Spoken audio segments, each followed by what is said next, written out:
Hi guys, டென்னிங் சேலஞ்சில் டே 5க்கான video தான். இன்னைக்கு cut work design தான் போகிறோம். ஒரு திக் லைன் தின் லைன் அப்புறம் திக் லைன் போட்டு கீழே ஒரு தின் லைன் போட்டு அதுக்கு நடுவில் ஸ்பைரல் டிசைன் போட்டு எண்ணெயை வந்து கொஞ்சம் பெருசாகவும் அகலமாகவும் போட்டு சைடில் வந்து லீஃப் டிசைன் போட்டுருக்கேன். சேம் இங்கே போட்ட மாதிரி அதே மாதிரி மேலேயும் போட்டுட்டு ரெண்டு சைடில் இருக்கிற இடத்துல ஒரு வந்து ரவுண்ட் போட்டுட்டு மிச்சம் இருக்கிற இடத்துல மெகந்தியை வச்சு ஃபுல்லாக ஃபில் பண்ணிக்கிறேன்.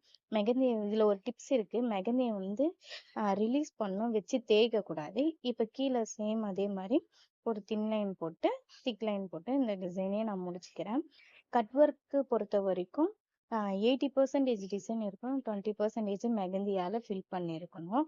இப்போ உள்ள இந்த மாதிரி டிசைன் மட்டும் இல்லை, வேற ஒரு டிசைனும் போடலாம். அதுக்கு நான் ஒரு ஸ்பைரல் போட்டு நம்ம போட்ட வந்து பெட்டல்ஸ் வந்துட்டு பக்கத்துல போட்டிருக்கோம். இது வந்து மேலே கண்டினியூ ஆகிற மாதிரி போட்டு சைடில் வந்து லீஃப் டிசைன் போட்டு இந்த டிசைனை ஃபினிஷ் பண்ணிக்கலாம்.